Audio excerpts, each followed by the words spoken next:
Hello and welcome to another edition of Video Games to the Max. I am your host, Sean Garmer. Here with me, as usual, Mr. Mark Morrison. Howdy.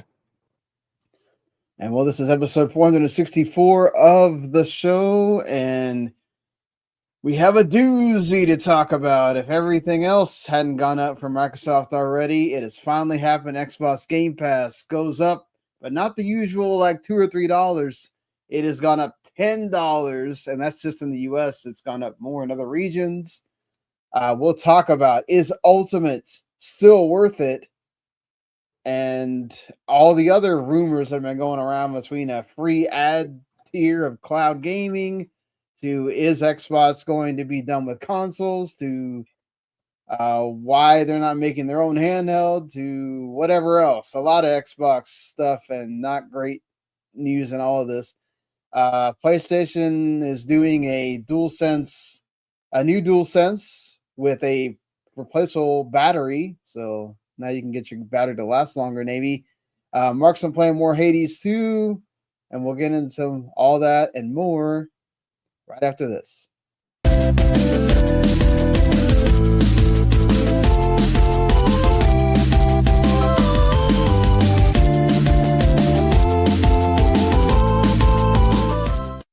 You are listening to Video Games to the Max. All right. Well, I guess let's go ahead and get so I don't forget, like I have the last 2 weeks, I think, to do the housekeeping really quick here. Yes. So what's cool is that if you subscribe to our YouTube channel, W2M Network, you not only get what we do right here, which is always helpful if you subscribe, follow all that stuff, hit the bell. You can know whenever we do an episode, which we usually do on Mondays around this time, 9 o'clock Eastern. Do your time zones there. You can listen later on demand whenever you want, or you can listen on podcasts, wherever it is that you like to listen on podcasts, Spotify, iHeartRadio, iTunes, all that stuff. Or you can also check out our other shows. So if you like anime, the anime folks over at Otaku Cafe are actually doing their summer season awards right now. So you've been kind of catching up to the summer season as the final season of the year. The fall season literally has just begun, including Digimon Beat Break that just started yesterday. You can check them out. They'll be doing their awards and also their like top 10 of the year. So, or top 10 of the season. So if you need like kind of a dose of the stuff you should watch from that season, you can go always check out that episode too. They do a great job. And of course, the Rouse and Broadcasting folks, Mark Rouse has been doing some awesome like solo shorts that he does a great job with. And of course, the crew is always doing their either movie reviews or TV shows or whatever. They're reviewing the Smashing Machine this week, which apparently did not do well at the box office. I'm sure they'll talk about that as well. But yeah, so that's about it here for the promotion stuff. Let's go ahead and get this going the way we usually do with the games we are playing. My idea was to use Sunday while I was watching the games to start playing Final Fantasy Tactics, which the review code showed up like 4 days after the game came out. And then got surprised with a review code today for Little Nightmares 3. So now I probably have to actually switch gears and try to start Little Nightmares faster because that embargo is Wednesday. I probably won't get it up by Wednesday, but at least try to make it relatively quickly. And then got Digimon Time Stranger, and I talked about Hades 2 before, and got some other things on the docket here in this next week. So, but how's your Hades 2? Good. I've beat it a few times on both paths now, so yeah, making some progress. How many runs did it take you before you beat it at least once? You think 30? 30? because I Okay. kind of built like I built like one you know, not run, but one system or one build that like did really well against uh the characters, or kind of both paths. So it's pretty easy. uh yeah. Like, what did you always end up using the what weapon did you wind up using the The most first one of? was the two blades, like the two daggers, basically. Uh, Okay. some of them later on you get this like axe that has a really long like wind up time that like you'd think would be good, but like I did beat it once, but I'm like I don't like using this at all. Like it's just too slow or it's not fun. Uh, Yeah. and the last weapon you get is actually kind of cool. It's like this like fist weapon, but it can also shoot out. You can like lock it to like do a charge like punch that's also like a shield while you're charging, which is helpful. And then its special attack is like rockets, or like missiles. Yeah. So that's pretty useful because I'm always a distance fighter in that game. So if I don't have to be close to anything, I don't want to be. Yeah, that's why I was wondering if you're using the magic more, because I'm still kind of playing it, I guess, to how I remember Hades 1, where I'm still doing the mostly melee combat. Right? Yeah. I'm trying to be as far away as I can, and then having like weapons or having like boons or whatever that like, oh, if I use my special attack, which is like a projectile, it'll ricochet off two or three other things. It's like, okay, that makes groups of enemies very easy to kill. Right, yeah. Did you have a boss that was really hard for you that you had to do multiple times, or? The second boss of the overworld, or like basically, I mean, I'm just gonna call them live and dead because that's kind of what they are. But the second boss of the live section is kind of hard. Was initially hard because she's very fast and she has the old gun from the first game, the rail. I think forget the name of it, but like she uses that against you, and she's tough. Until I realized, like, she did this like one attack. She like spreads gunfire out like at an arc that's like very fast. Until I realized, like, oh, there are these two conspicuous stone towers in this area. I wonder if I can get behind that and just let her do it, and like it'll protect me. And guess what it does? Exactly what you uh, thought.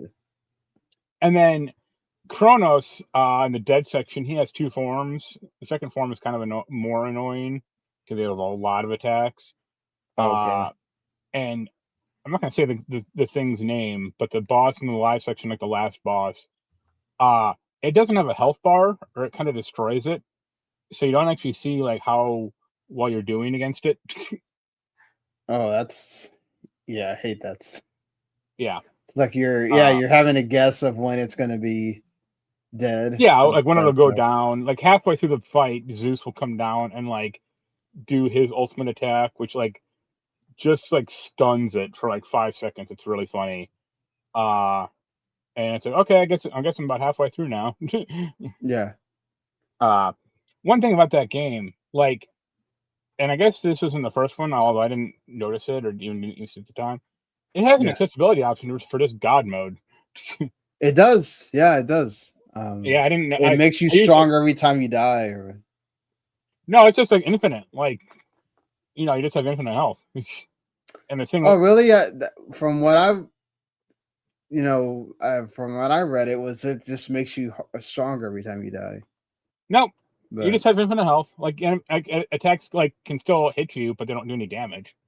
Because I used it once like last night just to see what it did, and yeah, yeah.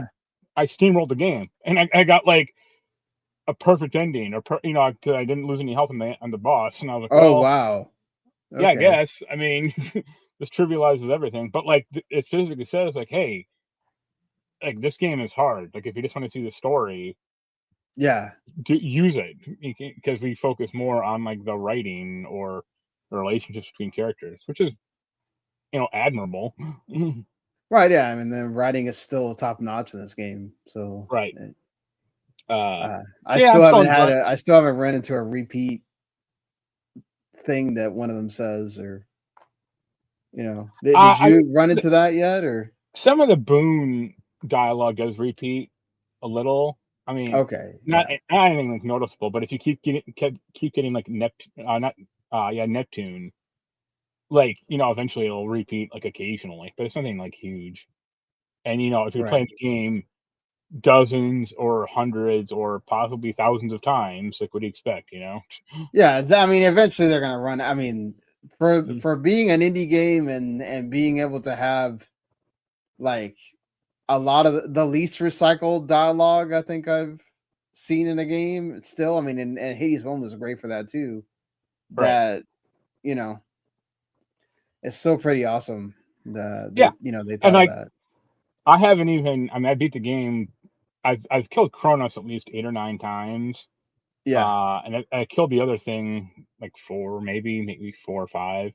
Like my glossary or my index still isn't even like maxed out as far as characters.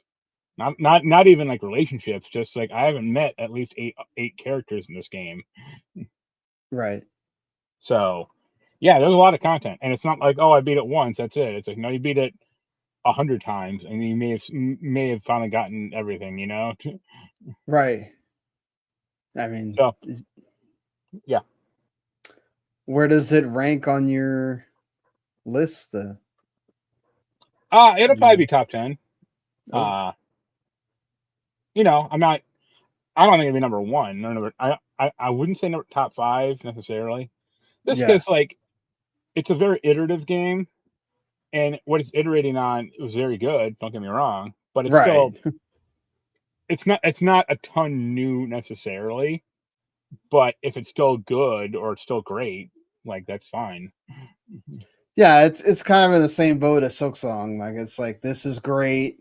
Right. Um, I think Silksong maybe iterates a bit more than say Hades 2, but they're both still two awesome indies that came out this year. And we'll talk about the golden joysticks kind of at the end and some of the decisions that they made that are kind of like, okay, you had to make some tough decisions for sure. And then kind of like other ones where it's like, okay, those are not the ones I expected to wind up there. But, you Right. know, well, But that's going to be a fun thing about this year, I think.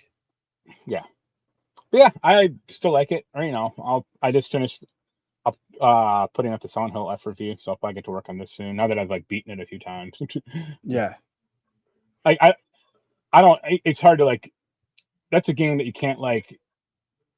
Some people have the mentality that you have to like 100% a game to review it or whatever. And it's like Yeah. this isn't that because you'll be there for the next 200 hours. Oh no. That's almost right. And even then, like yeah, even something like Silent Hill F, like you beat the game once, oh, because you didn't see the good ending or whatever. I mean, Right. unless it's something where like, oh, the ending that you did get just sours the game for you, then okay, maybe you should seek out the other ending just to see if that helps at Right. all. But honestly, we don't really in the reviews, we're not talking about the entire story because you're trying to not spoil things for people. So really, it just comes down to the other aspects that you should be able to get a handle on that by the time you roll credits. So I've Yeah. never really believed in the whole. Well, I've got to 100% the game side quest, do all that stuff. It's like, dude, do you think that we just, if you're getting a code the day of the game releases, by the time you do It, that, you either got to have no life or it's it's that one side yeah, quest in like the furthest off region that'll completely change how you think of the game. yeah, really, man. Like, come on. And we're Yeah, and then I we're enjoy. also like I've seen people that will give game of the year to a game like they didn't even play. So I mean it's you know Right. it Yeah, I we're enjoy it. it's I'll not the keep. same thing. Right. Yeah, still good. I'll keep plugging away at it. And yeah. Would you end up giving Silent Hill F And Nate, an 8? Okay. Still a I, great I game, yeah. I said there's some balanced stuff at the end that's kind of like is not great, and also like some of the story stuff does stick in my craw a little about like they don't really explain what's going on Right. much, and even like I've read up on the other endings, and it's like this doesn't explain it either. So Yeah. you're not. There's gonna be those like this is definitely a series, just like with the other games where it's like you're gonna have to somebody Right. in some video essay is gonna explain things that you Yeah. probably didn't see or whatever. Like the one thing I'll kind of mention about that game is like they introduced this fox character or like this guy wearing like a fox mask. Yeah. And like the game kind of tells you, or it says like don't trust him, but the game doesn't ever explain why. Like I know who he is in like the real world because you only see him in Right. like the dream world, but like you don't see him in the real world at all. So there's no like reason or justification not to trust him. Like, is he a bad guy? Like, if that is the case, then sure. Or Yeah. is he a good guy? Like, you just don't know, and the game doesn't tell you. So that's kind of Right. frustrating to me. Yeah, I can see that. It's probably part of it is they want to like have the mystery or Right. whatnot. But yeah. So yeah. that's all I've been playing. Yeah. So I already said that hopefully next week I will have plenty to talk about. But that's okay because I feel like with the big thing that we have to talk about show where it's going to fill up a lot of the time. So I guess we shouldn't really further delay because there's really nothing else to kind of everything else besides this is kind of minor. So if for some reason you have not heard the news at all, which I imagine by this point everybody knows, everybody's had like a whole because it literally got announced as what tends to happen. Right. It literally got announced within like of the next day that we did the show or a couple of days. I think Tuesday. Like Yeah, it was exactly Tuesday. So Xbox Game Pass Ultimate going up $10 in the US, even more in other countries, to $29.99 a month. PC Game Pass also went up to $16.50 a month. Ultimate is still going to be your place for the day one games.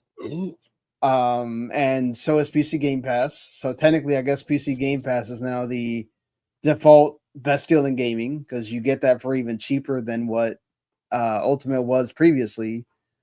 And still get the day one stuff. Obviously, you have to have the rig to be able to play things like Call of Duty and stuff like that. But that's not a huge deal because you have to have like a 3050 or whatever to fucking run some of these games well. So right, exactly. You have to have but I mean, if you have PC Game Pass anyway, I think it's because you have the rig that can run it. Because I don't think I don't think you would have PC Game Pass just to play the indies on there or whatever, Right.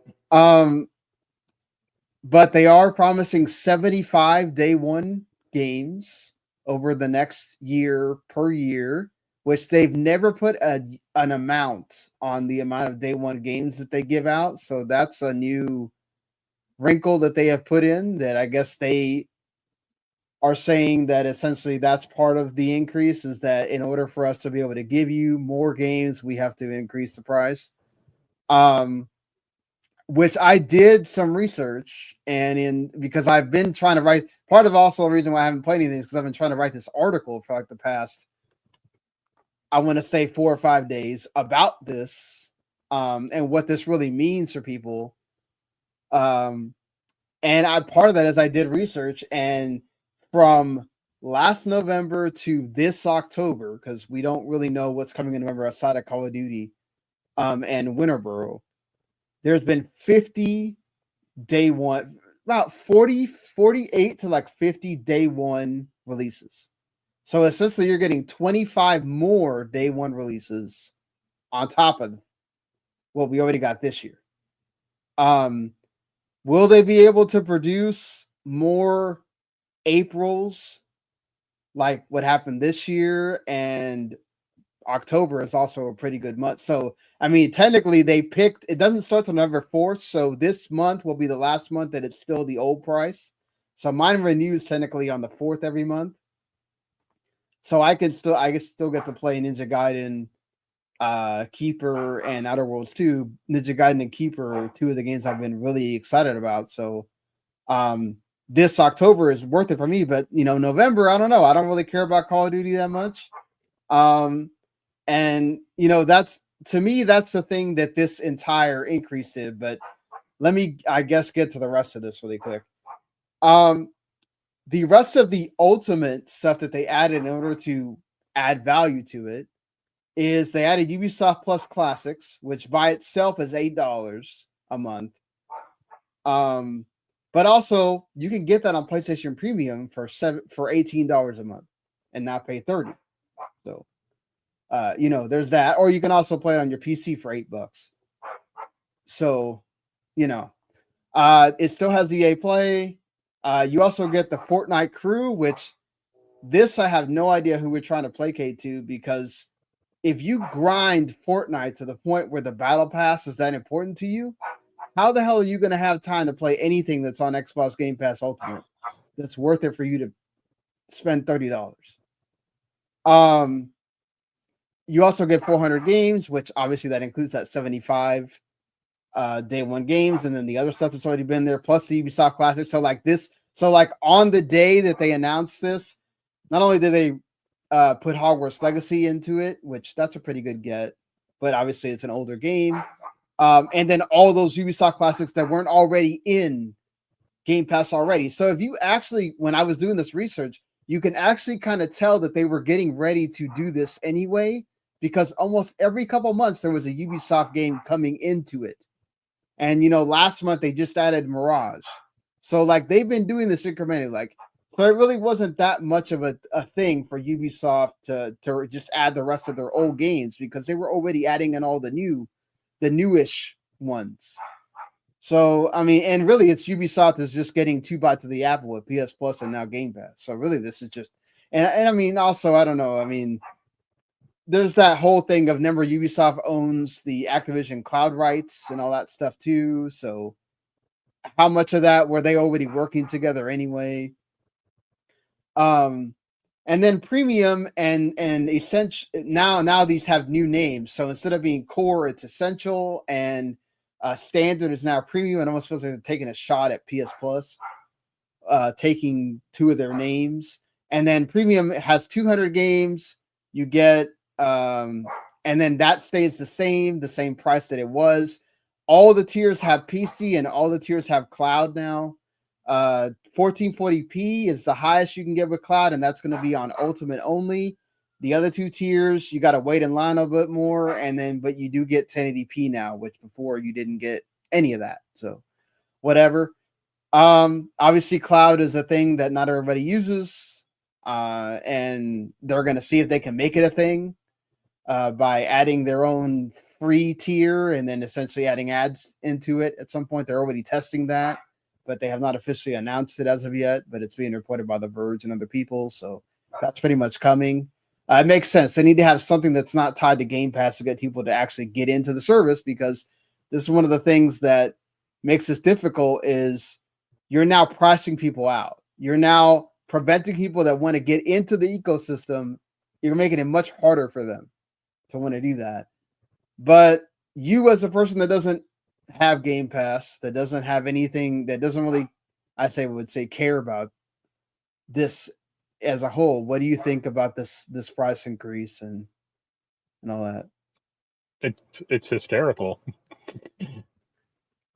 Like they have effectively killed their golden goose. Yeah. Because I mean, even like Jens is like not rich, but he's wealthier than either of us, and he was like, "Yeah, I would." Like he's only using his Xbox right now as basically the Rock Band machine, Yep. And he actually said like if he didn't have it, like if Rock Band was like on PS4 or that's where like his primarily library was, he just sells Xbox. Fair enough. And yeah, like first of all, like them adding a bunch of old Ubisoft crap that you don't care about anyway. I mean, they're adding Uno, a game from 2006. To be fair, they are also adding the new stuff. Like they have every game that Ubisoft has released up until Star Wars Outlaws. So it's not like they're not adding anything new. Eventually, Star Wars Outlaws and Assassin's Creed Shadows will join the thing. But like, Yeah, they're not even adding like all the old stuff. Well, yeah, but that's because that's all there is in the service. Like you can't really go back and play the stuff that's like before Assassin's Creed 2. Like that's just kind of where it starts. I mean, right? Who cares? I mean, them going like, oh, we're up, basically saying like, oh, it's costing more, but you're getting Fortnite crap. I'd raise my hand and go, what if I don't care about that? And then I feel like they're trying to placate to like families who might have, a kid that plays Fortnite and they already have Ultimate. It's like, oh wait, don't unsubscribe because now your kid can just get Fortnite Crew for free or whatever if you stay subscribed. And it's like, okay, I get it, but it's like, who literally has the time to do both?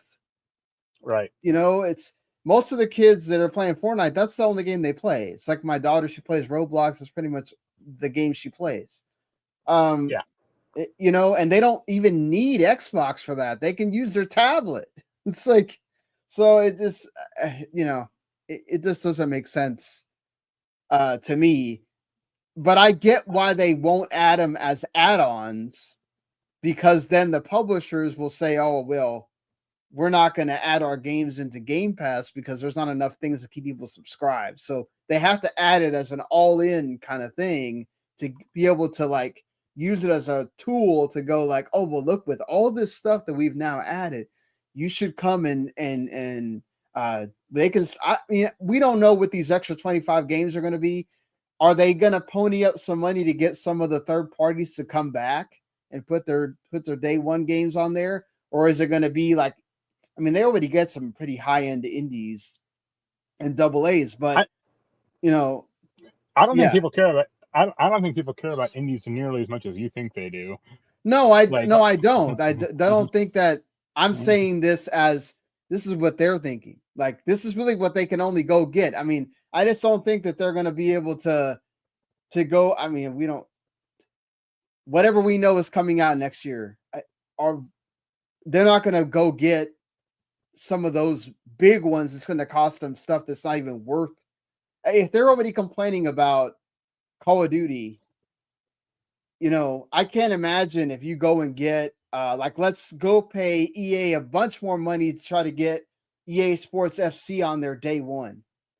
Like, or I mean, I think there's no way that Grand Theft Auto, they would do that with Grand Theft Auto 6. But I'm just saying, I'm trying to think of stuff of that caliber, right? Like, well, also that's the only way you're going to bring in people that are not already subscribed, I think. At this point, EA and Microsoft are competitors. I mean, yeah. Think about Battlefield versus really? Call of Duty. Yeah. Yeah, they are, but that's going to be interesting. Like, how long do they keep Battlefield 6 off the service? I don't think it'll ever go on the service. Oh, it will. They release the stuff even within a year. That'll just take forever. Like, I'm pretty sure Split Fiction will show up, but it's definitely not coming until like next year or something, where they've already gotten all the sales out of it. Split Fiction isn't in direct competition with one of their core franchises. I agree, but they already, it's some deal that they have where nobody's even talked about, oh well, they had to pay something for a renewal or whatever. I don't know how long of a deal they signed for that, but I actually have a few friends that the only reason that they subscribe to Game Pass is because of the EA Play stuff, which is amazing to me because you could literally just subscribe to EA Play separately, but yeah, it is what it is. Why pay $25 or $20 when you can just pay $9 for it instead? Yeah, it's also really funny because like you can tell. I mean, they still can't get it. They'll never be able to get away with it, but you can tell Microsoft wants to charge for online play for PC. Oh no, I mean, I think they already tried to do that, and they said that pretty much people said no. Right. Like I just don't. Yeah, they're just not going to do that. I think the only reason that was not increased is because they had to give people that just bought the ROG Ally and ROG Ally X an incentive, right? you can't make that also $30 because then it's like, dude, I just bought this $1,000 machine, and now you're gonna tell me that I have to pay another $30 to be able to play the thing that you're like making a big deal about having your service. Right. Yeah, if it wasn't for those, but I do think that also shows that they are at the point where they're not trying to get anybody else in, even with PC. I think they feel like they've hit the maximum of PC as well. And they're just at this point just trying to get the most money out of the people that are there. Yeah, but everyone, I mean, over the weekend and past week, I've seen dozens of people canceling, and the site for canceling broke down. It got overloaded. I mean, also as Keith brought up when they were talking about on spectator mode for Outer Haven, Microsoft does know how to. They could also make that crash on purpose to prevent people from canceling. But like, if it doesn't work today, they'll just cancel tomorrow. It's not like right, but then it won't be such a big deal if it doesn't crash every day, right? Like, you won't really know unless somebody announces themselves that they're canceling. So I'm just saying, I do think that probably was caused by legitimate people actually canceling.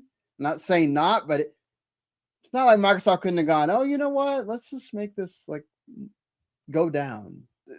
So, but I do think it's funny because they're never going to tell us anyway, right? So it's like it doesn't really make a difference. It's not like they're going to come out and go, oh yeah, 10 million people unsubscribed. They don't even tell us the freaking number of how many people actually subscribe now.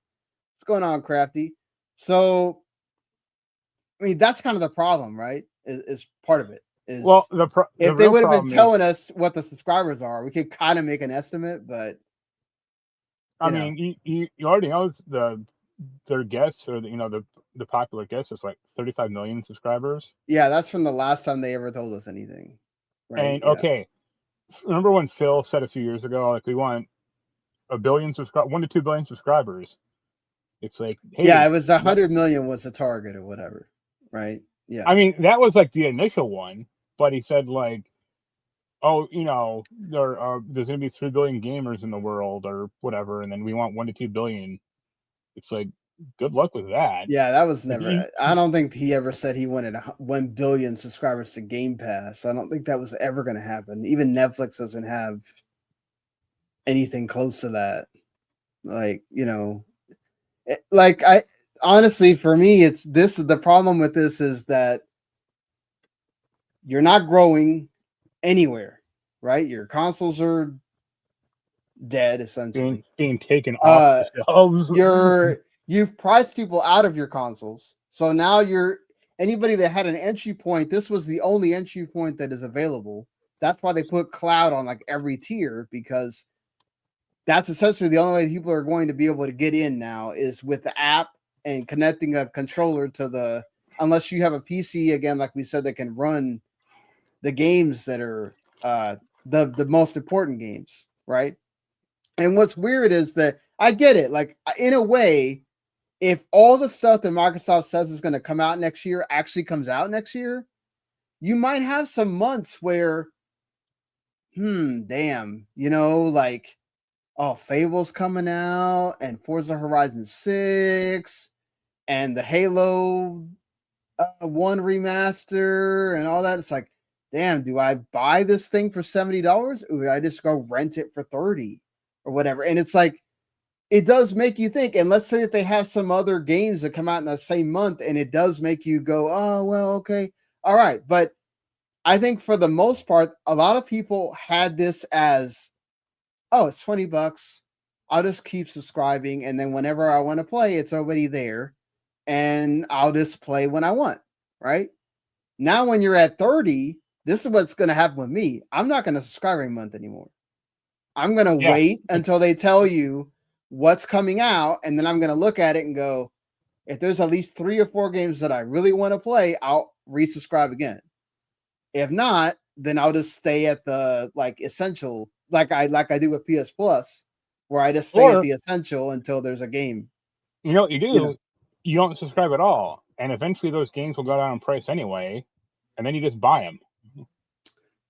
Right, but for the sake of this show, we kind of do need to stay up on games, sort of, right? And I don't also feel like reviewing every other thing that comes out too. So it's like, yeah, but your situation in particular is like, okay, you finished that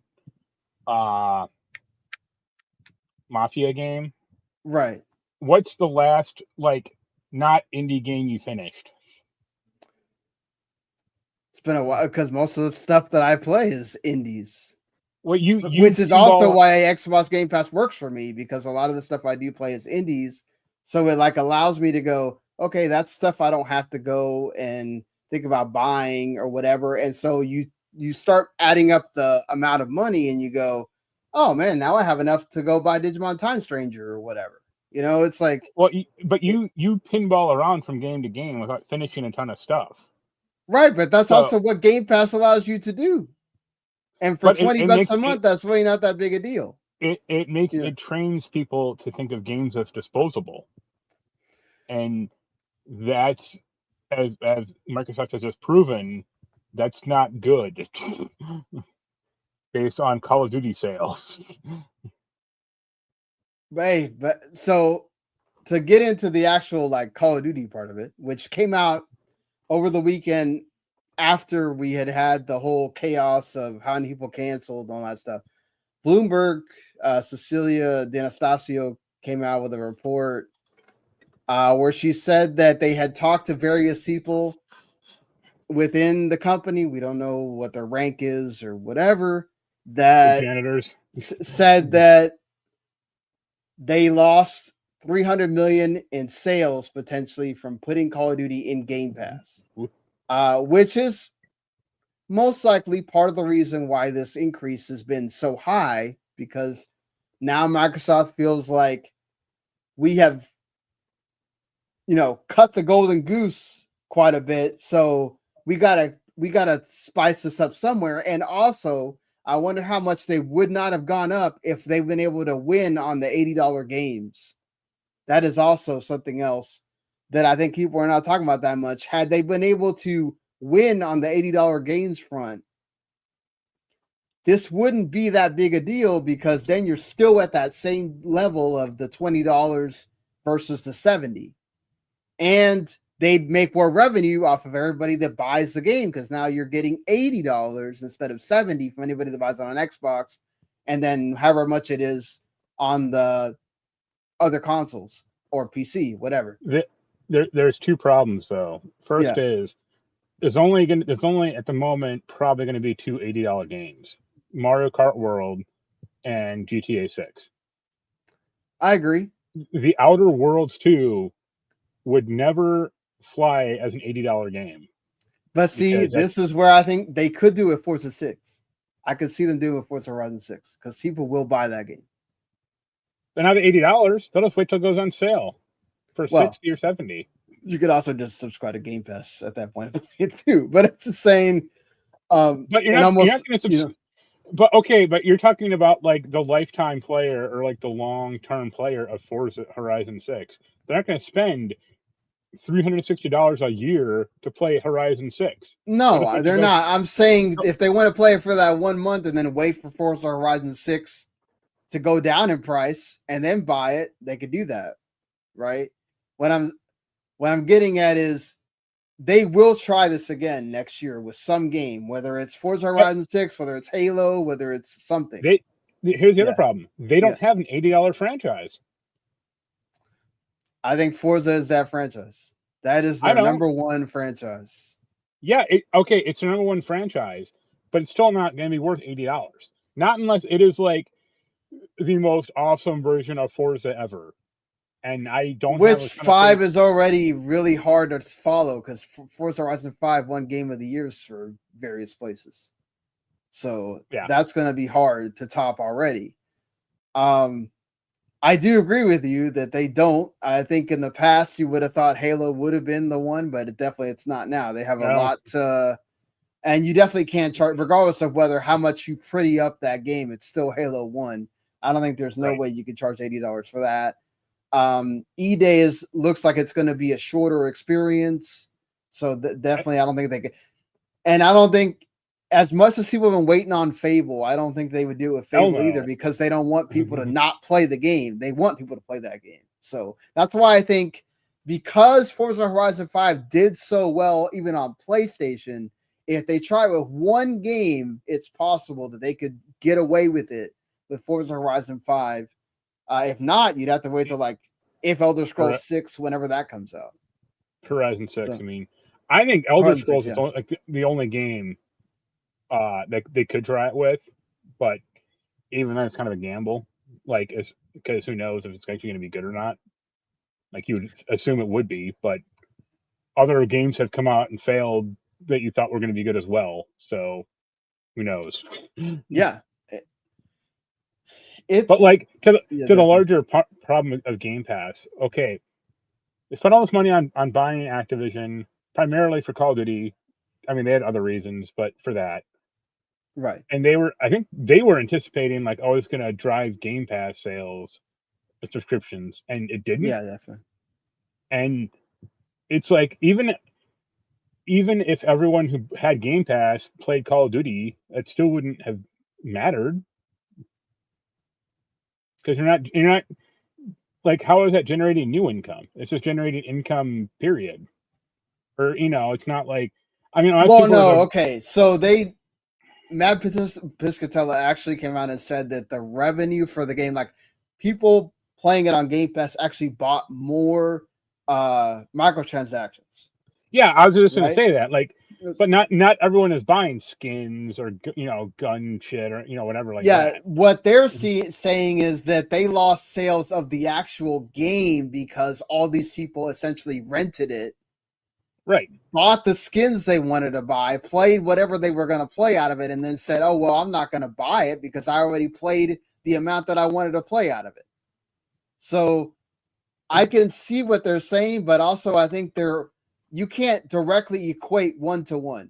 I played Call of Duty Black Ops 6. I thought it was a great game. I was never going to buy that game. I played it because it's in Game Pass. That is what a lot of people, all the people that are bitching on the internet right now, most of those people do not play Call of Duty on the regular.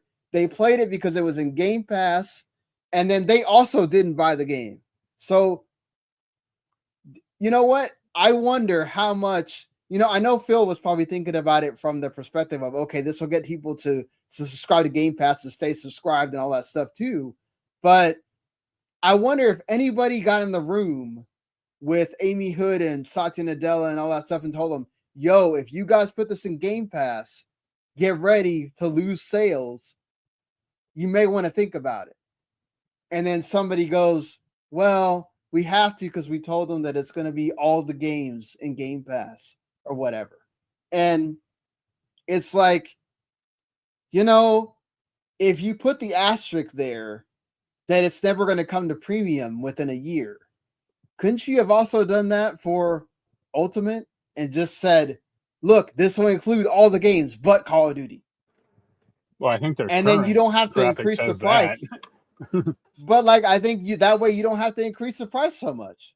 You could have done just 25 or even less because you're not including the cash cow. And therefore you could have said, hey, look, we tried it, but for what we got out of it, it just wasn't worth it to us. So if you want to play Call of Duty this year, you have to buy it like everybody else. And I think people would have talked shit, but I think in the end, everybody would have understood, because it's this is not really good for the industry if this goose gets cooked, because it's one of the top leading games that you need to sell. Also, it's a really bad look when 82% of the people that played this game bought it on PlayStation and everybody else is playing it on Game Pass. I don't know. It's just, look, it's money either way from Microsoft, but if you're making this big deal about you lost 300 million in sales, I don't know if putting Black Ops 7 also in the service is going to help you, but whatever. They might just feel like they have to. They're tied to it. Yeah, it's called an albatross. But it's also bad that what probably also helped, the Battlefield 6 has got all this momentum. The reviews are about to come out. I don't know if it's tomorrow or the day after, because I already know my friend that at Outer Haven that reviewed it. He's already got it in the queue. I don't know if it's supposed to go live tomorrow or not, but it's it comes out on the 10th. It comes out this week. So, if that thing hits the way that it looks like it's going to hit, and it was already this beta for Call of Duty Black Ops 7 they just had this week, got like really low buzz. Right. It's probably not going to help at all. So that's why I say that EA and Microsoft are now competitors. Yeah, no, for sure they are. That's gonna be fun to see how that works. Right. Yeah, to like get bossed out by Battlefield, and your game's coming out in a month. I wonder if there's going to be any reports of like them scrambling, trying to say, "Oh, we're trying to put this mode in there that Battlefield has," and all that stuff. That's going to be some interesting banter back and forth before we get to the, I guess. I don't know. They let them play like 7 days early, so like November 7th, whenever that game hits the early access thing for Call of Duty. But yeah, look, I think really what this is now the only people that I think are gonna wind up staying subscribed are like the ones that just play. This is the way that they interact with games, right? You only have an Xbox. And the way that you interact with games is essentially anything that gets put on Game Pass, because you don't really have a lot of money to go out and buy, even the one AAA game that you want or whatever. So you just wait for it to come in Game Pass, or you wait for it to go on the big sale. It really made people. It's like the same thing that happens with the streaming services when now with ESPN and going with their whole channel over to with the Hulu and Disney thing, and that's like $30, right? But for me, I watch Hulu all the time, and I watch ESPN obviously. So for me, it was, even though I don't like it, it was easier for me to say, "Oh, I can make that $30 a month thing for that," because there's two things that I watch constantly. And, I don't really mess with Disney Plus that much, but at some point, Hulu's going to get eaten by Disney Plus, like within the next year. So, well, they already said Hulu's shutting down. So. Yeah, like next year, it's shutting down. Essentially, they're just going to slowly phase it in, or whatever. Right. But like, what's Netflix? My whole family uses it, right? So, it's something I can justify the $30 for.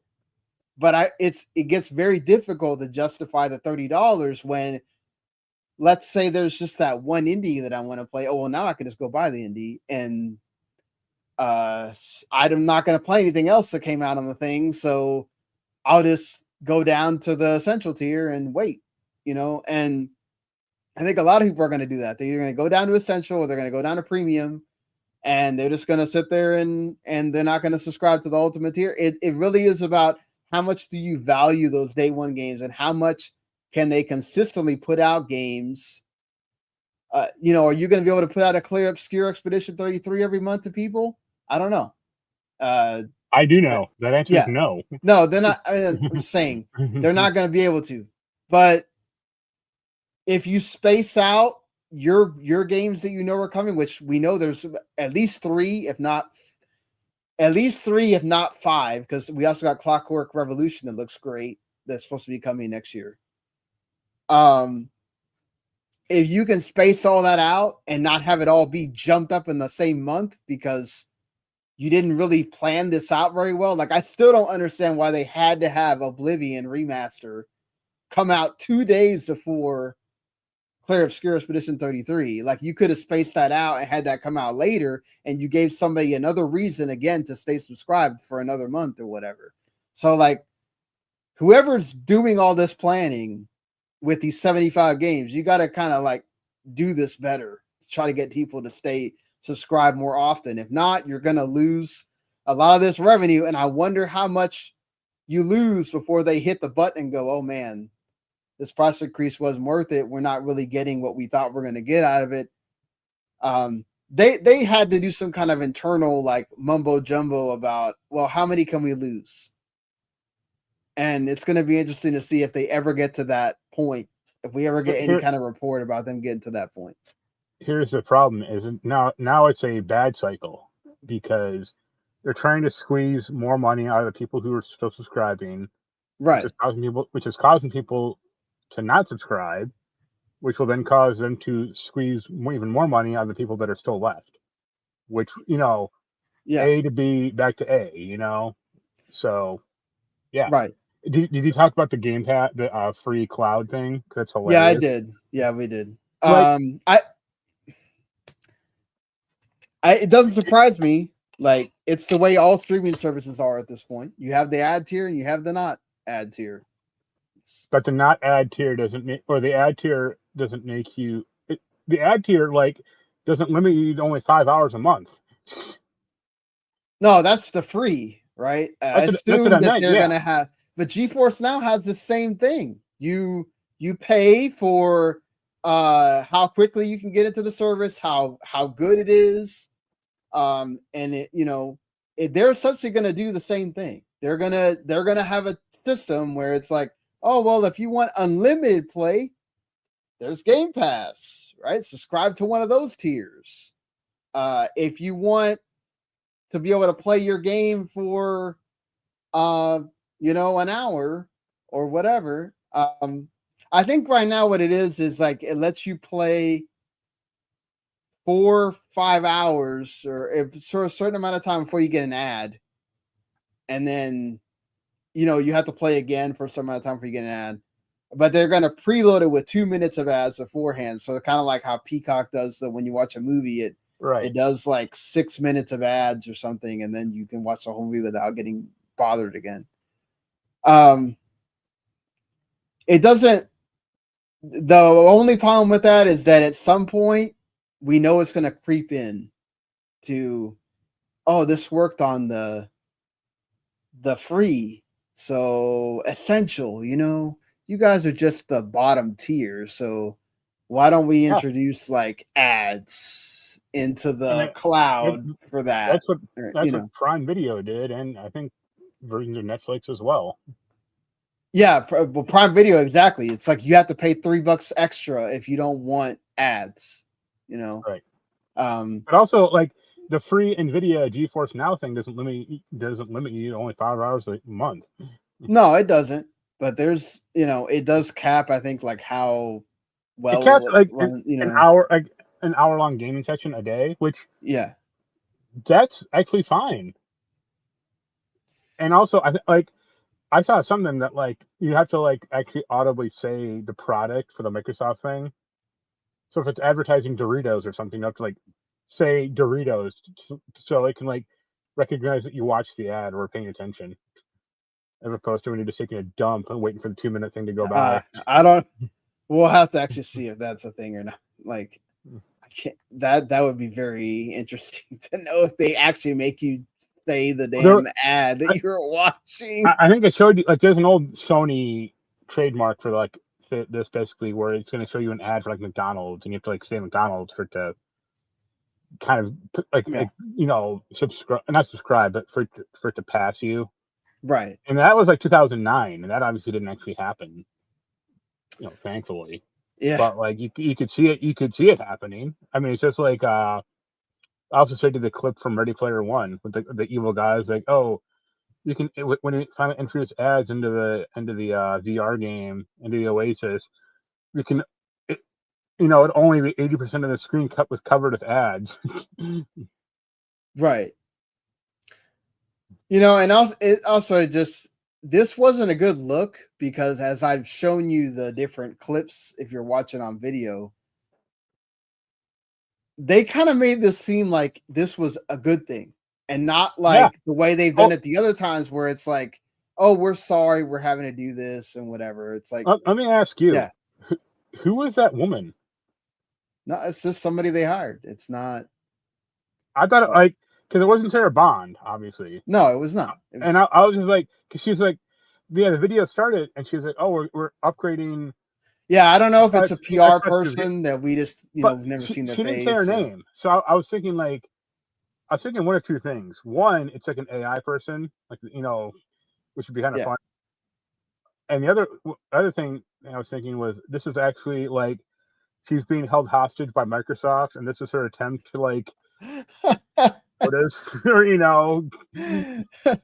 No, I mean it was striking to me that like this is how bad they knew it was that none of the big three wanted their names attached to that. right. Sarah Bond, Phil Spencer, Matt Booty are nowhere to be seen on this thing saying, "Oh, but hey, we're giving you this." And They should have hired back Jay Allen for this today and had him do it. yeah, Or like Ed Freeze or what's somebody. also just kind of like funny about the whole thing is like I think Sarah Bond did an interview like 2 days before this saying about Game Pass being profitable and all that again, and then it's like, oh, here goes the price increase.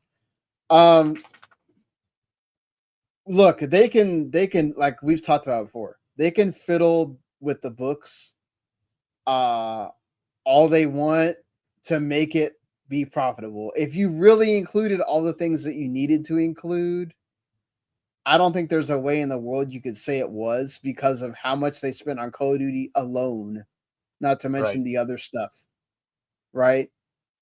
But at the end of the day, once you go around telling people you made $5 billion off Game Pass, and then you up the price of something, it just makes you look bad. It makes you look like here we are, this greedy company that is trying to and all companies are like, look, no company is your friend. Every company wants to just get the most money out of you they possibly can. Let's be fair about this, right? Nintendo is number one about this if we're going to be frank about it. Like none of these gaming companies give a shit. Maybe Valve. Sega. Maybe Valve cares about like the sanctity of their, I don't know, their store, but even then it wasn't until somebody like some stupid group came around saying we don't want, sexualized stuff, then they started taking that shit down. And even then, they still have people that they have to answer to. So it's not like Gabe Newell is God and nobody can tell them, "Oh, dude, you can have whatever you want on this store." But it's just like it really shows that Microsoft has completely done the full 360. Not to mention the 360 you're going to be playing a year if you stay subscribed to Ultimate. Yep. We are now just a corporation, and our front-facing awesome people that you know and love are only going to show up when we have something good to announce. They're going to all talk like corporate spokespeople now. They're not going to be talking like they're your buddies that are trying to give you all the great games and whatever. Because, dude, we have never heard Phil Spencer talk about how they had to be making all this money from Microsoft the way he has lately. It's like, dude, total 180 where he's just become another corporate guy that has to talk. And it's so weird. It's so jarring compared to the way he used to go out and act like he's just your uncle gamer that wants to tell you about all these great games that are coming to Xbox. But it just shows that Microsoft is now in control. And you know what? Honestly, these people don't really understand gaming. And Satya's got his head fully into the AI, and he doesn't get two shits about this over here. I thought you were going to say he has his head up his ass. or you could just say in the clouds, whatever. That's what they care about right now is clouds, AI, all that stuff. Here's the problem with that bet is AI is still kind of a bubble, as we've said. Yeah. What happens in that burst?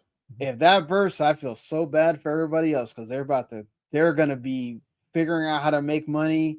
I'm pretty sure the Xbox division will be hit big time if they have to recoup some of that investment that they spent in AI and it blows up. I mean, it's been rumored off and on for years now. They should just sell Xbox or spin it off. I don't think they would, at least not now. Well, not now, but it should have back then. Here's the thing too with this, so there was a rumor that also happened over the weekend that came from a source that supposedly knows a lot of people inside Microsoft or whatever. He's reported on some things before, Sneaker SO, whatever. Tom Warren was even covering for him and everything. he was saying that essentially, predicting that layoffs are coming next year is not anything out of this realm. But he's saying, okay, there's going to be layoffs. There's going to be certain franchises that they're never going to touch now. They're going to focus on the major ones. And then the main thing was that essentially the hardware's dead, right? That we're going to hear more announcements, which could happen, right? More retailers saying they're no longer going to stock Xbox. And then, which I'm going to be honest here, Sam's and Costco are pretty big. That's no joke from a global perspective. But how many people really go to Costco and Sam's to buy games? You go to Costco and Sam's to buy the bundle of the console, and that's kind of it. There. But I'm just saying, like, that's not if somebody said Walmart is no longer carrying Xbox, which I'm not going to disagree that may not happen at some point. Because Walmart really does care about their retail space, and if nobody's going to buy the Xbox, they have no problem just saying, you know what, Microsoft, this thing ain't working. So really that wouldn't surprise me. But the thing that is difficult to say is, number one, you made that deal with AMD just recently. Number two, all of your cloud infrastructure is based on the consoles right now. The consoles are running the Xbox cloud that you want to be the next big thing. So you would essentially have to undo all of that and somehow make it run off just servers or whatever you're going to do. So you need the console for that. So if you're not going to make any consoles at all, which I do believe that story of like, okay, if this gets to the point where nobody cares about Xbox, why would ROG or Asus or somebody else just go, oh, let's make essentially a Steam box, but with Xbox on it? Like, if they're going to make a box, it's Xbox is going to make it. Microsoft will make it, but it won't be that traditional Xbox that we're used to seeing. It's going to be like a PC essentially, and they'll just make different versions of that PC and they will sell you that. I don't know how they're going to make it work with the Xbox console so that you can still use all your old discs and whatever, or at least have the rights to your Xbox digital purchases that you bought that are Xbox console. They'll have to figure that out, obviously. I don't care. But well, I mean, I just think that you're gonna kill the rest of the goodwill. And then if you don't have the people that are still subscribed to Game Pass buying your next console, you might as well just not even bother. And the only way you're gonna do that is you have to get all those games that people own right now to still work on that next console. That'll be like what they did with the PSP in Japan when they went to the Vita, when you can like mail them in your Xbox games, and they'll give you digital codes for them. Maybe no, like, okay, I could see how they could maybe say, okay, well, the discs don't work, they'll figure out something, whatever, they'll give you like a gift card equivalent, or I don't know what they'll do with that. But like, if you're going to tell people that even the digital purchases of those games don't work, like, that's, I think, where people are going to go, dude, I can't play my 360 games, and all y'all have been talking about is how you have a whole team that does backwards compatibility and all that stuff and whatever. They'll be like, I'll just keep my Series console and just forget this next thing. Right. Like, it's just, I will believe it when somebody from actual Microsoft says they're not making hardware anymore. Which they did say that there was a Microsoft spokesperson that talked to Jez Corden at Windows Central that said they are still working on consoles that Microsoft is making themselves. So here's two things I'll say. One, he said it'll kill the remaining goodwill that Microsoft has. What goodwill? I'm just saying, any Xbox person that only owns an Xbox, which I'm sure is rare at this point. And the other thing is, I saw the other thing about like, one of the reasons that like the Xbox made handheld got killed was because AMD wanted Xbox to like make 10 million chips for it, or like Yeah. that was the order number. That's nuts. Like Microsoft should have That killed one's it. hard to believe. Like, I don't know that they. No, I believe it on AMD's part. Like and if that's the case, like AMD was right to kill that thing because I think like the Steam Deck has only sold 5 million, and Less like than that. And ROG's yeah, only sold like 2 million at the most. So they haven't even made yeah, 10 millions together. right, Yeah. yeah. So if that's the case, yeah, they should have killed it. Like I would have told AMD to go fuck The themselves only, too. like, honestly, the only ones are that could do 10 million are the Switch 2, Right. and which they've probably already really close to doing at this point. And Sony, if they really do that, PlayStation 6 is, a docked console. Well, here's the thing: is you like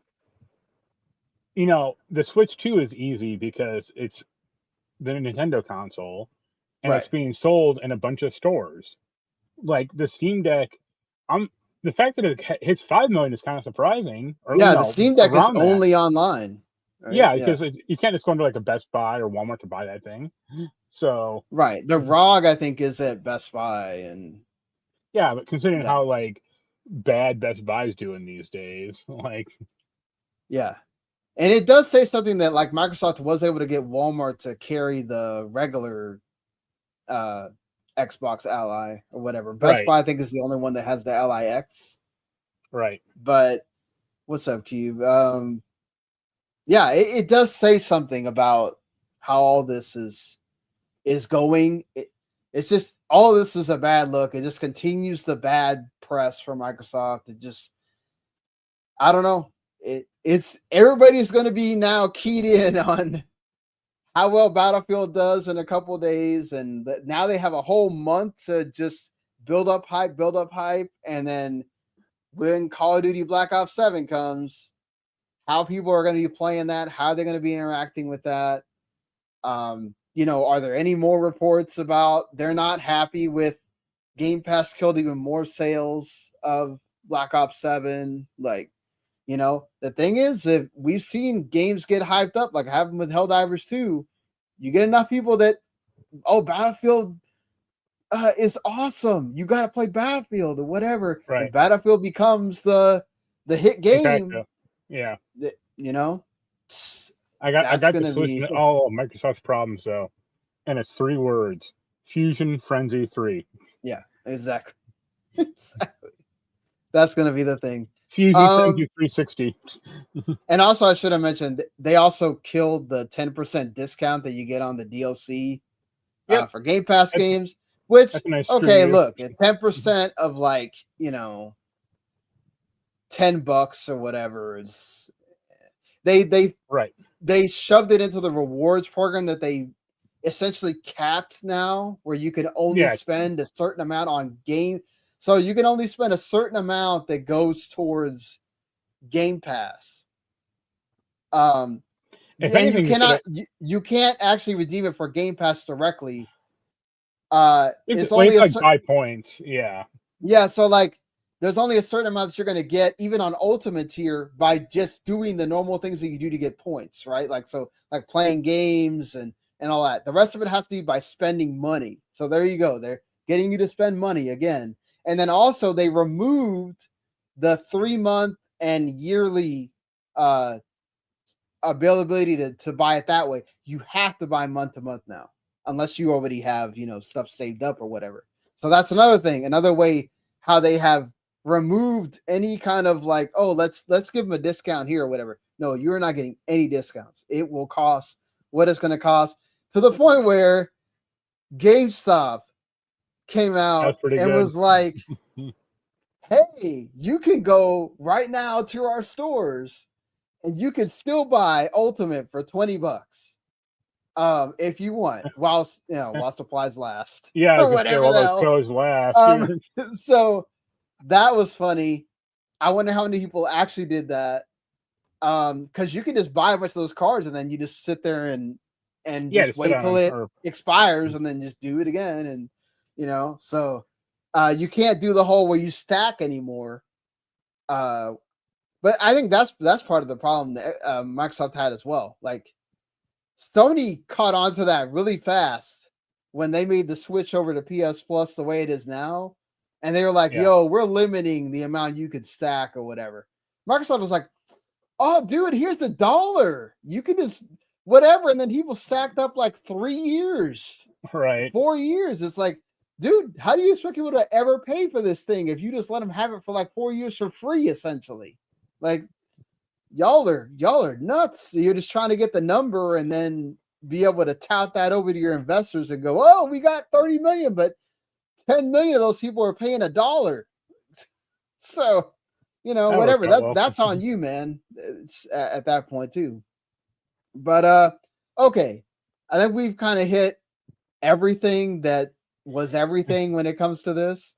Until tomorrow, and they unleash some fresh new hell. Yeah, well, also the Lena Khan from the former FTC chairman trying to do an "I told you so." When it's like, listen, everybody is doing layoffs. You don't think EA is about to have layoffs as soon as that deal goes through? You were out of your mind, lady. That's the first thing that's going to happen. Not excusing any of that, but just that's an industry-wide problem. We have 2 stories today where there's layoffs for smaller studios. One of them also caused by Microsoft, sort of. So, well, kind of directly, really. But so yeah, I should have mentioned the Avalanche that was working on Contraband, they had to wind up closing the Liverpool studio, and they had to lay off people at some of their other studios, sort of directly because they were working on Contraband that then got canceled. All right. So that sucks. I feel bad for those teams. Hope they find work. Also, sadly, a game that I liked a lot, I just don't like that kind of music, but Metal Hellsinger Studio had to close because Funcom had layoffs. Their parent company, obviously, and that's kind of sad as well. Right. Just to again prove that point that this is still an industry problem. This is still, the tariffs are very real. I think Jerome Powell came out like not too long ago, I think like a week ago, and said like, "Yo, companies are eating the tariffs right now. There's a lot of them that are, but it's going to get to the point where they're not."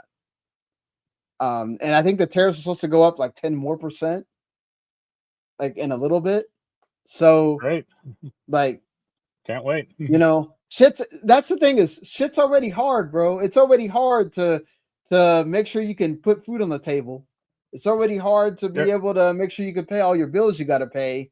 You're forgetting the needlessly hard, because all this bullshit isn't needed. But I'm just saying, like, this stuff is all I mean, if there's ever more proof that gaming is becoming a luxury, than it was already, but it's even more so. This kind of paints the picture that a lot of people have been talking about lately, where it's just like we're starting to price out a lot of people. And I think they showed there was a study that showed like the affluent gamer is like essentially keeping up gaming where it is because they're the ones buying everything, and almost everybody else is on like some free to play game or something that's not costing a lot of money, or they're doing Steam. Like right now we have the Steam Autumn sale. People are, I'm sure, taking advantage of that right now. So yeah, just Lena Khan also just shouldn't be doing "I told you so," because you couldn't even come up with an actual argument that made sense. If you would have actually came up with an argument that made sense and not made it all about Call of Duty, you might have had a shot at actually winning the thing. But you took the wrong tactic and lost. So that was the problem. And also, I guess just one positive thing, if you're a big fan of Prototype, there's apparently more information about there's going to be a Prototype remaster being worked on by Iron Galaxy, which of course did the Tony Hawk 3 and 4 remaster. So if you've been looking up, and they had a update on Steam recently as well. So yeah, it broke some of the mods to get the game working on modern computers, but I think they fixed it already. But hey, I mean, that was a good game. People sort of liked it.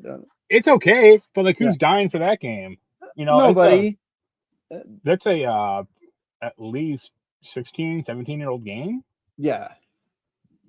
And they already ported over to like the PS4 and Xbox One, a few years ago with that Right. bundle. But I guess now So they're going to make PS5 and Series X versions. great. Like Yeah, it's not a. I I just guess thought they're I'd not. put it in there, but Microsoft. They now own Crackdown and Prototype, so they can do a combo game. yes, why not? And also there was more news on the supposed Halo 1 remaster that Virtuos is apparently working on it with them. So similar to the Elder Scrolls 4 Oblivion, even though that game had some issues, at least on PC for a while that they had to fix. So yeah, gonna be interesting to see if it's an Elder Scrolls game. Of course, it has issues. yeah. On a sad note for me, even though it might be better because it takes it out of this window of October where I feel like they're just having everything come out. One of the more anticipated indie games of the year, Mina the Hollower, has been delayed indefinitely by Yacht Club Games. They're saying it's not a long one, but just that they want to make sure the game is going to be good and that, they've gotten up to the point where they're supposed to come out on Halloween and they didn't feel like it was going to be ready. So they delayed it some, and that they will give you a new release date once they have submitted it to, the consoles and PC to kind of like go gold or whatever at that point. Right. So I'd much rather that happen than have it come out and it has problems or it's not as great as it could be. And then, it deserves to have, even though I think it can't be up for Game of the Year because they're past the line for Jeff. But, it deserves to be, if it's going to be just as good as the Silk Songs and Hades 2s and all that, it deserves to have its time too, But all right, I think moving a little bit over to Ubisoft, they officially mark the beginning of that new venture of Vantage Studios that Tencent owns 25% of. I guess cool. I don't really know what this essentially means other than whenever the next Far Cry game and Assassin's Creed game comes out, it'll come out under that instead of Ubisoft. I can tell you what it means. It means the Ubisoft name is so damaged that they had to do this. Well, yeah, for sure that we know that, but I'm just saying, like, I don't really know, like, what does this really allow them to do? Because they still have a lot of other things, like Rayman is being worked on, but that's apparently supposed to stay in Ubisoft. So, right.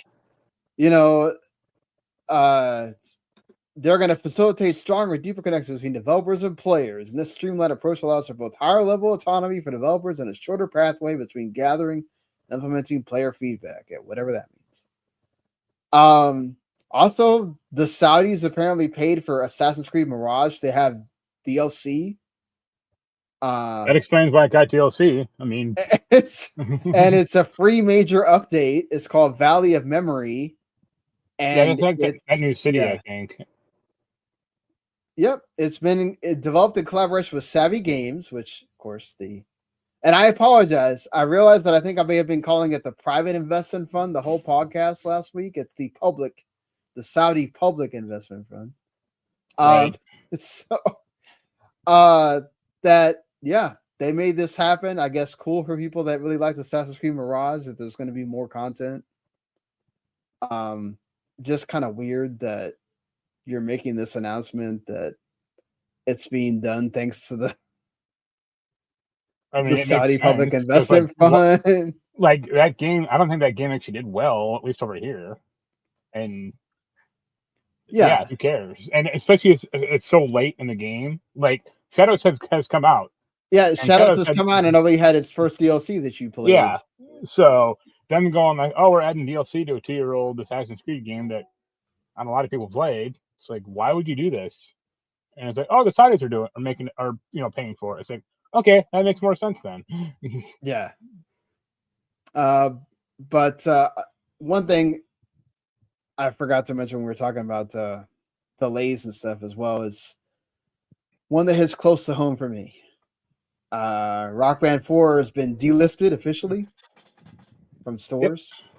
So it will no longer be sold on the marketplace. I mean, at least it wasn't a digital only game. Right, yeah. But I'm just saying, like, you're not going to be able to buy it. I don't know how long it's going to take them to, if they're going to try to remove it from actual physical stores or not. I know GameStop wouldn't let you trade it in anyway, like when it was first coming out as it was, because they knew that game essentially you can't play it unless you have the instruments or whatever. And at that point, they weren't making any instruments, really. Now they do have those guitars that they made for Fortnite Festival and all that you can go buy. Jens actually has one of those. He bought one. I keep thinking about it, but I'm just like, I don't want to buy something and I don't use it, and that's a pretty penny. So it's like it's $100-something. Right. Even though I may just to be able to play some of the songs, because now it's like a ticking time clock of all the songs all have a 10-year window. The last songs that were released or whatever, they'll be out in 2034, and then they won't have any new songs or whatnot. But still, then you go back to Rock Band 2 because you can put in custom songs to that game, no problem. Yeah, just kind of sad, that we've gotten to that point where they never got to. Epic bought them, and then I thought it was going to lead to maybe they would revive it, and nope. Well, they just shoved it into Fortnite instead. So just makes me sad. But yeah, it's just kind of that same MO of like you're not gonna. You can buy the songs or whatever, but it's just not the same, right? It's really meant for you to play it the way that they have it, where they kind of change the songs around and do all that stuff. Right. On the PlayStation front, not a whole lot this week. Just two things. Out of the blue, they've decided to cancel a lot of the PlayStation the concert tour dates. The ones in the US, all the ones for 2025 have been canceled. The ones in Atlanta, Cleveland, Detroit, Charlotte, all that. There's still some for 2026. Even the ones in New York and Chicago apparently have been, I think the one in Red Bank, New Jersey, that's supposed to be on November 11th is the only one that's still going. And then they have a bunch. That'll be headed up by Kevin Smith.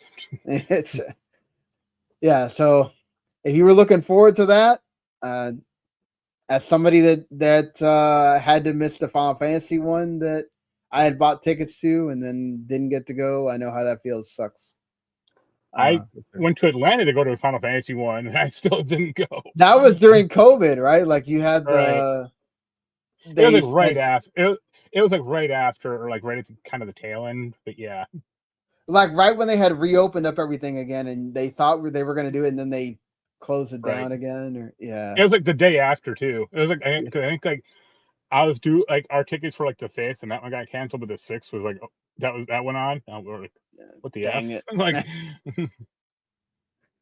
But yes. So aside from that, they had it's not officially announced by Sony, but it's kind of one of those according to a leaker that has leaked stuff for Sony before, like the Flight Simulator coming to PS5 and Elder Scrolls Oblivion also coming and all that stuff, that apparently there's going to be a replaceable battery that you're now going to be able to buy separately for the Dualsense, and also would allow for third parties to essentially make these as well, so that, which happens a lot with the PS3 controllers. Thankfully, my PS4 controller still works to this point, but the PS3 controller had the problem where the battery would just die. And then, of course, they don't make them separately, so you have to essentially go buy a whole nother controller. Now you don't have. You could just replace the battery inside the DualSense you already have, which would essentially, you would imagine it would cost you less than just buying another whole DualSense. So, especially with what DualSense costs $75, $80 now. Right. If say that's going to be like $50 instead, or hopefully less, that's a much better deal. Yeah, than, I mean, you can if you really want to replace a battery and like a controller. They just sort of rip the thing apart basically, and yeah, a lot of people don't want to hope do that. right.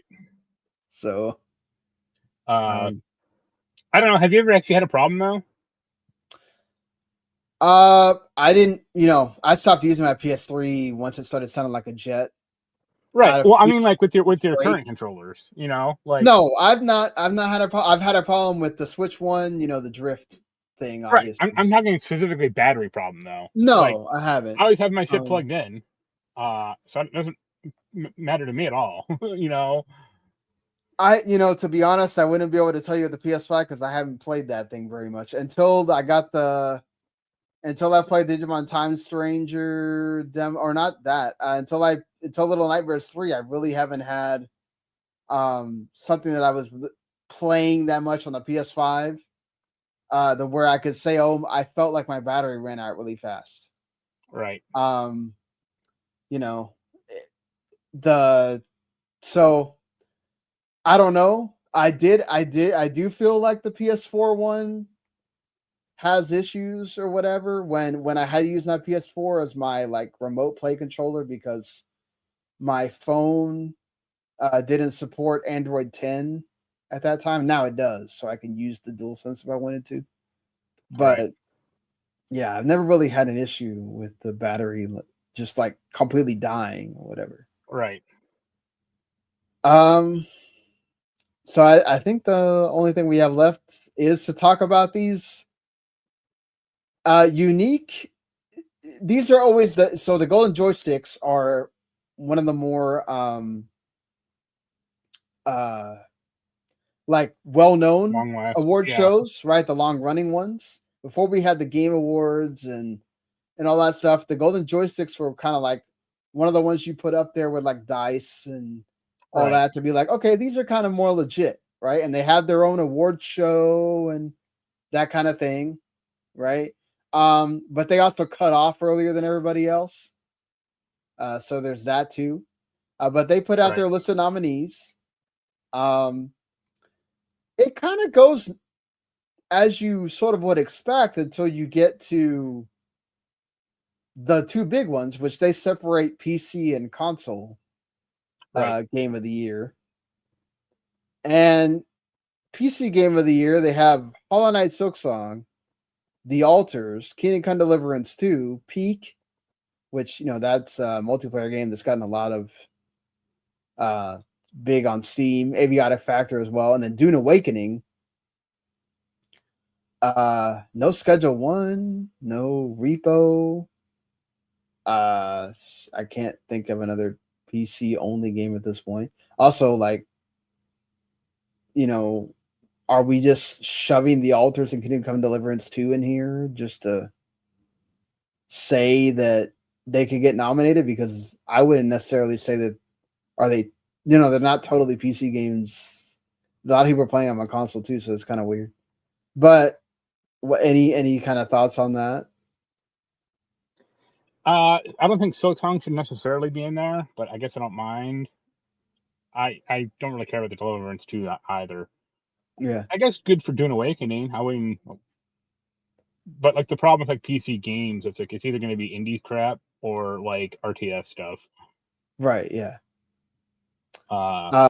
And then the console game of the year is Donkey Kong Bonanza, Monster Hunter Wilds, Ghost of Yote, which had literally just come out, or not even come out at the time that they did the nominees, Death Stranding 2 on the Beach, Sonic Cross Worlds, and Mario Kart World. Okay then.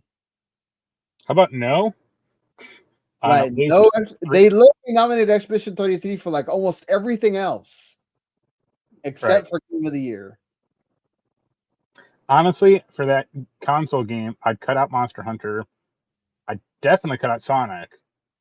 I might even cut out Death Stranding. And I like that one. I mean, don't get me wrong, but like, yeah, it doesn't. I would say Death Stranding 2 for sure it could be. It definitely deserves to be in there.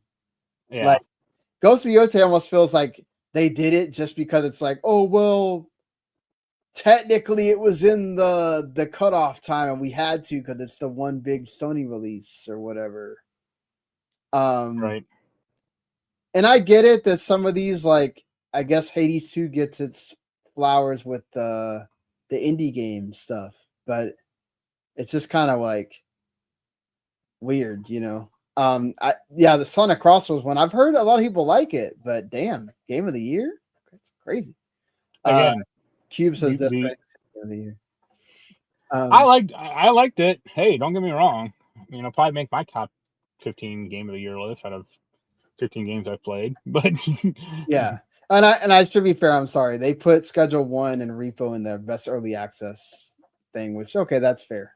If you're gonna have it like that, then I think it's funny that Skate is in this early access as well, since you know it came out finally. I get, yeah. I It came out guess a few they felt weeks like they ago. had to put something else in there. Maybe it's like they ran out of Right. But yeah, ones over there. Expedition 33 should be in the console. I mean, it should be in either one. I'd say console, but so you didn't deem it an indie. You didn't put it in best indie game, either self-published or, you know, best indie. But you also don't put it in either of the game of the years. It's like, okay, but you nominated for literally anything else, like best visual design, best storytelling, best audio design. Both Ben Starr and Jennifer English get nominated for voice performances. It's like that's the other thing. I probably would actually cut up Ben Starr in that list or best supporting performer. I'd probably rather put in the Daredevil guy. I forget his name. Oh, Charlie Cox. Yeah. It's probably because Ben Starr's in the, you know, he's a bigger name. Ben Starr is just there more. I don't want to give away anything for people. Sure, but I think Charlotte Cox I think he did a better performance, and also like what happens to him is really interesting. Also, like she could literally play. I mean, I feel like all of them are great. Like CL's voice acting is great. Lune's voice acting is great. Like all of them really, you know. The Mount, I forget his fifth character's name, but isn't that the one that's done by even the more famous one? Oh my god, didn't he do what's his face from Lord of the Rings or whatever? Andy Serkis. Yeah. Maybe. Yeah, so I mean, funny. he does a great job too. So it's like I mean, that's definitely one of the high points of that game is voice acting. But yeah, it's just kind of weird. Yeah, that they. I mean, nothing against Sonic. I honestly, like, I could see cutting Mario Kart also. Yeah, because like that game came out, but it didn't seem to like set the world on fire. No, and honestly, people are talking that Sonic is like miles better than Mario Kart, and like Mario Kart, it feels like people are just waiting for them to either announce that they're doing more stuff with it, or it's like people are kind of over it. Like they were over it before Donkey Kong even came out, and they were like, "Oh, thank God Donkey Kong's here. There's finally the game I really want to play." You know, I'm not saying that like there isn't like families playing Mario Kart or whatever, but it's just, you know. The character's name from Expedition 33 is SK, and it was someone else. It wasn't. SK, yeah. Because Circus did Renoir, so. Oh, that's right. I'm sorry. SK is I think I can't remember right now who did what for everybody, because there's a lot of right. A lot of people don't really know. No offense to them, but they're kind of more unknown or more. The guy that did the actual like the performance would have done that motion cap or the motion cap. He did one of the voices, if I'm not mistaken. I just can't remember which one. Right. But yeah, this is going to be a really fun year for the game of the year. Like, what do people include? What do they not? What, when you make these big lists, what do people end up leaving off because there's so many other great games? When we make our top 25, what's going to be in there? So, yeah, like I know Randy's probably going to have a totally different list than both of us. So, and I'm sure we're going to have. He plays bad games like that baseball game. So, don't hate on it. All right. So, next week, I will definitely have some games to talk about. For sure, with all the stuff I have on my plate here. Mark, I'm sure we'll have some other. Tomorrow, I'm planning to hit up a new game store in my town, so I'm going to see how that goes. Yeah, there you go. And definitely there are some games coming out this week. We've already talked about some of them, but as we always do, end it with the games that are coming out. One game that we do know is hitting Game Pass in the early part of October is Sopa, Tale of the Stolen Potato. That's like a narrative, like adventure game that's actually only coming to Xbox and PC. King of Meat also comes out today or tomorrow, whenever you're listening to this. That's like a big party game, that's indie party game that's getting a lot of hype right now. There's a Dungeons and Dragons Stranger Things deal that's coming out. As I'm saying this, Absalom, which is the .mu, original IP beat 'em up game. That's also got a lot of hype behind it as well. That comes out on the 9th to everything except Xbox. So there's one for that you don't see very often now. By Sweet Carol, which looks like it could be Alice in Wonderland. The way it's animated, it definitely looks like a Disney movie animation with like a narrative game. That looks really cool. It's coming to everything. The Lifestyle Dolan's like DLC is coming on the 9th as well. And you get the Yuka Replay is coming also on the 9th to everything. And then Battlefield 6 is coming to PC, Xbox, and PlayStation. That's going to be the big game everybody's going to be talking about, I'm sure. Yep. So also Little Nightmares 3 comes to everything, including Switch 2 on the same day, along with Little Nightmares Enhanced Edition. I don't know why they needed to have both of those come out the same day, but whatever. And also the Saga 7 Complete comes to Switch 2, which I've heard is pretty good. So they're still making Disguised. Yeah, and there's a Snoopy game as well. If you totally are on the other side of the spectrum, Snoopy Finally. and the Great Mystery Club coming to everything as well on the 10th. Lots of stuff there. Right. But all right. If we don't have anything else, thank you everybody for watching, listening. We'll see you next week. Same time, same place. Like, subscribe, follow, all that stuff. See you there, everybody. Later.